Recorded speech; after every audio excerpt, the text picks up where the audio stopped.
फाड़ के रख दिया पाकिस्तान को। और जो जो मैंने आपको बताया था ना, एग्जैक्टली प्राइम मिनिस्टर ने वो मैसेजिंग करी और बताया है पूरी दुनिया को कि एक्चुअली हुआ क्या।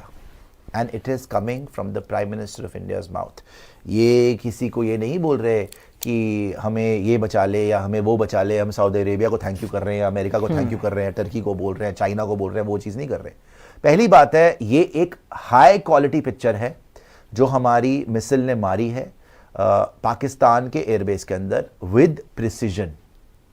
इतनी प्रिसाइज स्ट्राइक थी कि अगर एक वेपन्स, एम्यूनेशन या रेडार कुछ भी हो, उसकी छती फाड़ दी है भाई। आप सोचो इतना सा ब्लॉक है और एक्यूरेसी देखो कि वहीं पर लगी है, तभी उनके दिल दहल गए। अच्छा, मोदी जी ने क्या बोला है, अब मैं आपको ये बता दूं कि एक लायन की जैसे स्पीच होती है ना, मोदी जी ने दी है कि 100 से ज्यादा आतंकवादियों को मार गिराया गया। तालियां पहले तो इसके लिए। 100 से ज्यादा आतंकवादियों को घर में घुस के मारा है। ठीक है, जो आतंकवादी पाकिस्तान में घूम रहे थे, भारत ने एक झटके में खत्म कर दिए। तालियां इसके लिए फिर से। भारत की इस कार्रवाई से पाक बौखला गया। बौखला तो बिल्कुल गया। भारत की स्ट्राइक के बाद पाकिस्तान ने भारत का साथ नहीं दिया, बल्कि भारत के विपरीत चला गया और स्कूल, कॉलेज, गुरुद्वारा, हॉस्पिटल को निशाना बनाया पाकिस्तान ने। पाकिस्तान की मिसाइल ने, पाकिस्तान के ड्रोन्स ने हमने आसमान में बिखेर दिया उनको। मतलब उन्होंने मिसाइल मारी, ड्रोन मारे, हमने तबाह कर दिया हमारे डिफेंस सिस्टम ने। पाक वायुसेना का एयरबेस को भारत ने उखाड़ फेंका, जिस पे पाकिस्तान को घमंड था। इस पे सबसे ज्यादा तेज तालियां बजनी चाहिए, तेज। ये तो खैर ये बिल्कुल सही बात है। इन्होंने सोचा था हमारी पाक एयरबेस, हमारी सिक्योरिटी, हमारी जो है एयरफोर्स इतनी सुपीरियर, उनके वायुसेना उनके एयरपोर्ट को फाड़ के रख दिया। मतलब उनके एयर बेसिस को विद रेडार्स। नूर खान को तो लास्ट में रेडार्स के बिना भैया वो कम्युनिकेट नहीं कर सकते, चल ही नहीं सकती आप। मतलब your air force is blind basically, वो कुछ नहीं कर सकता बिना रेडार के, बिना कम्युनिकेशन के। फाड़ दिया उसको।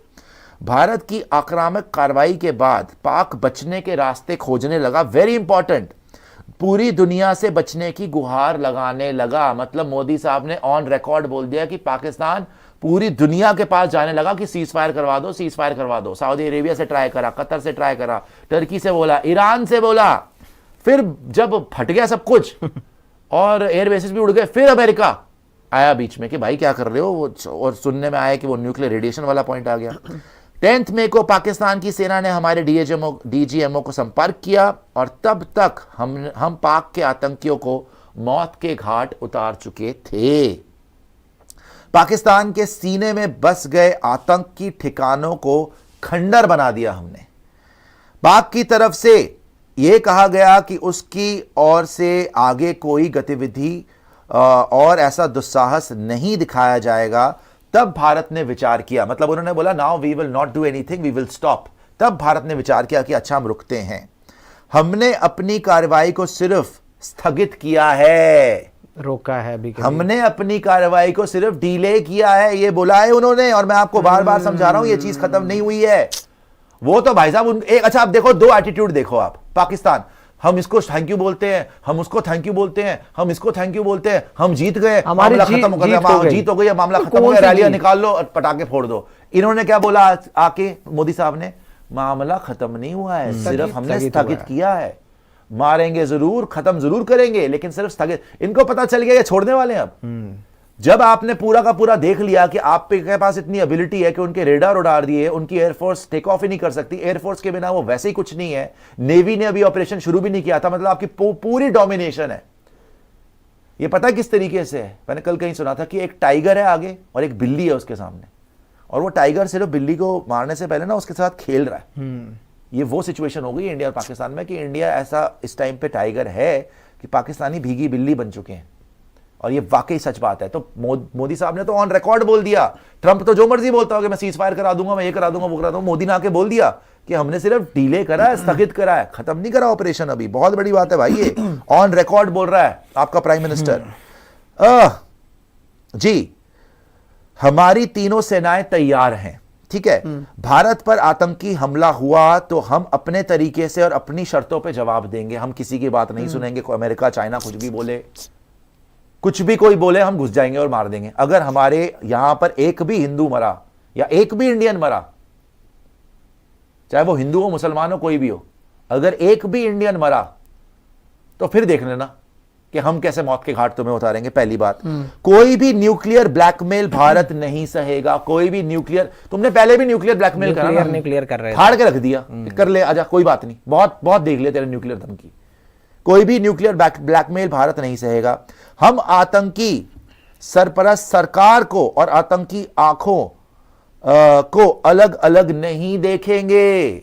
अगर आपने टेररिस्ट को सपोर्ट किया, we will not differentiate between you and the terrorist, we will come after you. Very big statement once again, what a speech. पूरी दुनिया ने पाकिस्तान का घिनौना सच देखा है जब मारे गए आतंकियों का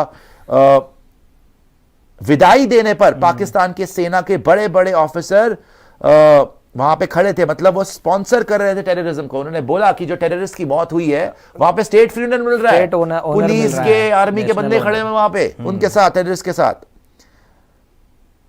हम रेगिस्तान और पहाड़ों में अपनी क्षमता का शानदार हमने प्रदर्शन किया है, रेगिस्तान में भी पहाड़ में भी। तो भारत का मत एकदम स्पष्ट है, टेरर और टॉक्स एक साथ नहीं हो सकते, टेरर और ट्रेड एक साथ नहीं चल सकता, और पानी और खून भी एक साथ नहीं चल सकते। पानी भी बोल दिया, पानी का मेंशन करा है कि पानी भी रोकेंगे। मैं आज विश्व समुदाय से कहूंगा, अगर पाकिस्तान से बात होगी तो टेररिज्म पे होगी और पीओके पे होगी।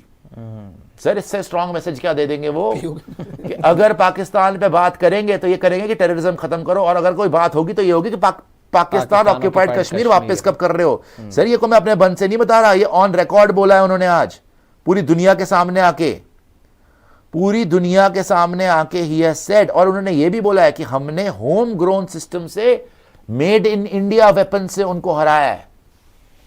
It is a very very watershed, very powerful speech.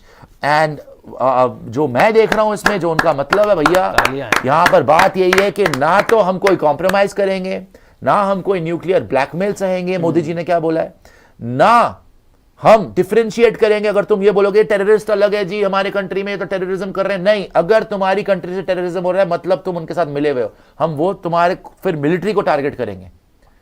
और अगर बात होगी तो बात होगी पाकिस्तान ऑक्यूपाइड कश्मीर पे कि वो वापस कब कर रहे हो ये बताओ।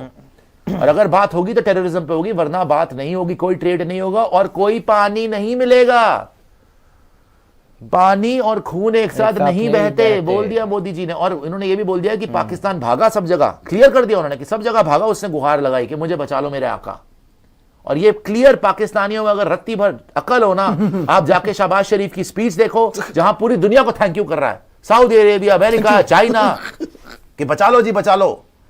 और यहां मोदी साहब ने बोल दिया कि कोई नहीं बचाएगा, अगर दोबारा हुआ तो उससे बुरी तरह मारेंगे। वो तो हमारी सेना पहले बता चुकी है। और बाय द वे इन्होंने पूरा लाइसेंस टू किल दिया हुआ आर्मी के पास। ये भी इन्होंने अनाउंस कर दिया था कि सेना को पूरा अधिकार है कि अगर कुछ भी होता है आपको जैसे स्टेप लेना वो स्टेप ले। इन्होंने ना बेसिकली एक एस्केलेशन लैडर पूरा प्लान मोदी जी को पहले बता चुके हैं, जो 10, 12, 15 दिन का हुआ था ना।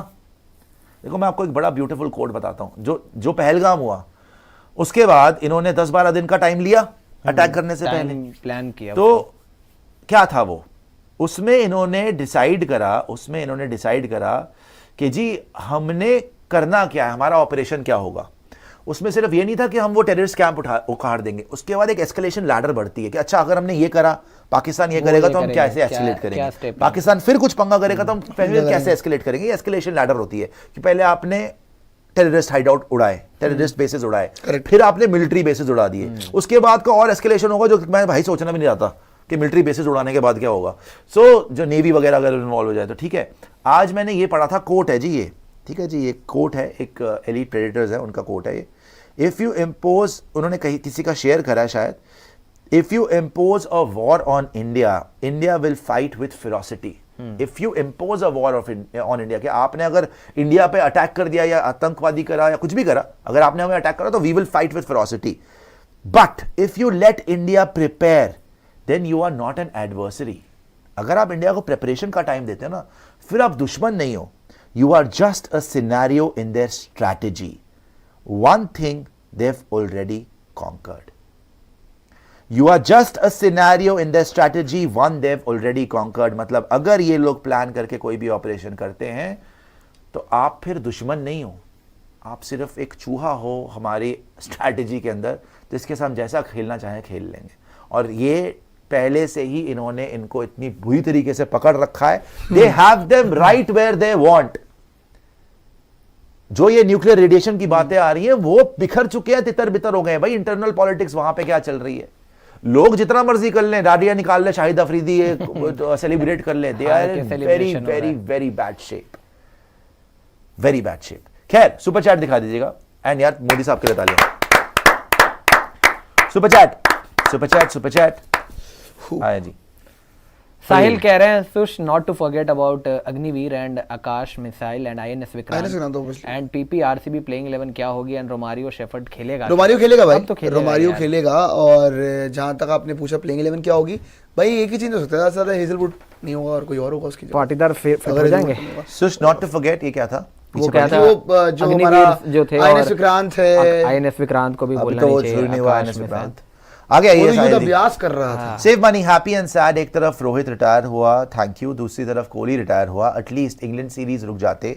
एक तरफ इंडिया ने पाक को धूल चटा दी, दूसरी तरफ पाक विक्ट्री परेड निकाल रहा है जैसे। सर अच्छी बात है, विक्ट्री परेड। दुश्मन देखो, उनकी मिलिट्री आर्मी एयरफोर्स को पता है क्या हुआ है, कम से कम पब्लिक को अभी बेचारे इतनी अभी से तो टेंशन ना हो। देखो रोज रात को उनके सिविलियंस टेरर में जिए क्या फायदा, कम से कम लोग थोड़ी चैन की नींद सो रहे होंगे सोच के कि हम जीत गए, सेलिब्रेट कर रहे हैं। सेलिब्रेशन का चांस मिल गया, दोबारा तो होना ही होना है, तब सेलिब्रेशन का चांस भी नहीं मिलना। अब अगली बार देख लेना आप, जिस जो ये आज जो मैंने सुन लिया और जो मुझे 100% यकीन है जो इनका प्लान है, स्थगित ही तो हुआ है, स्थगित किया है। लेकिन देखो इसमें क्या है, रियल टाइम वॉर सिनारियो ना, वॉर कुछ भी भयानक शेप ले सकती है। इसी पे रहिए, कुछ भी भयानक शेप लग सकती है। तो आप अपने एडवर्सरी को, आप अपने दुश्मन को कभी भी हल्के में नहीं ले सकते। उनको जिस तरीके से बुरी तरीके से हिट करा है ना, वाकई उनके लिए एग्जिस्टेंशियल क्राइसिस है ये पाकिस्तानी नहीं समझेंगे, बिकॉज वो अपना रफाल गिरा दिया और ये वो मैं बिजी हूँ, छोड़ दो उनको लोकल लैंग्वेज। और उनको मतलब भी नहीं होना चाहिए इस चीज से, उनको खुश रहना दो बेचारों, कोई बात नहीं, उनको आज़ादी दिला देंगे इन जालिमों से, उनके लिए अच्छा हो जाएगा, तो उनको तो सोचने दो। लेकिन इनकी जो आर्मी एयरफोर्स जो रूल करती है पाकिस्तान पे, उनको पता चल गया है कि ये हमारे लिए एग्जिस्टेंशियल थ्रेट है, मतलब कि पाकिस्तान की कंट्री पे थ्रेट। जो उन्होंने बचपन से करा ना, सोच के कि इंडिया कर देगा, लड़ाई कर लो इंडिया से, लड़ाई कर लो, इंडिया से ऑब्सेशन था, उन्होंने मैनिफेस्ट करके सच्ची कर दिया कि आज इंडिया पाकिस्तान को भी करेगा डिफरेंट टुकड़ों में। ये होना ही है, इसको कोई नहीं रोक सकता। उनको ये पता चल गया है कि ये एग्जिस्टेंशियल थ्रेट है, और जो हमारे साथ हो गया है उसके बाद हम कैसे जीतेंगे, वो पूरी एड़ी चोटी का जोर लगा देंगे। अभी हमने दिखाया होगा अपनी मिलिट्री कैपेबिलिटी 10%, तो उन्होंने भी 5-10% ही दिखाई है, क्योंकि इतनी बड़ी ऑल आउट चीजें नहीं हुई हैं। उन्होंने अपने बेस्ट वेपन्स वगैरह, उन्होंने फतेह 2 लॉन्च करा, भत पिट गई, उन्होंने अंदर लेके आने लगे J-10C PL-15 वगैरह, यहाँ पे नहीं कर पाए कुछ, उन्होंने सब कुछ ड्रोन फेंके, उनसे कुछ नहीं हुआ। लेकिन और भी तो बड़े वेपन्स होंगे। सो अब वो सोचेंगे कि भाई ये क्या हुआ है हमारे साथ, एंड वो पूरी की पूरी प्रेपरेशन करेंगे। डिफेंड वो कर नहीं सकते, तो वो किसी ना किसी केस में अटैक ही करेंगे। उनके पास एक ही ऑप्शन बचा हुआ है, क्योंकि डिफेंस उन्होंने देख लिया कि हमारा नहीं है, और जब वो अटैक करेंगे ये बिल्कुल ताक में है। वो जो मैंने सुनाया ना कि आपको अगर एक बार इंडिया ने प्लानिंग कर ली, तो आप सिर्फ उस बिसात पे एक मोहरा हो, आपको हम चलाएंगे फिर। उनके पास ऑप्शन ही नहीं है सिवाय अटैक के भाई, आज उनके पास ऑप्शन ही नहीं है। उनको पता चल गया है कि इंडिया जिस टाइम चाहे, जब चाहे टेक ओवर कर सकता है, लिटरली कर सकता है। वो अलग बात है कि हम टेक ओवर तो करना ही नहीं चाहते, जो उनका वो था, लेकिन हम उनको जरूर हटा सकते हैं, हम आर्मी को जरूर पीट सकते हैं, उनको भी हद पीट सकते हैं हम, और बाकी काम पाकिस्तान के लोग ही कर देंगे।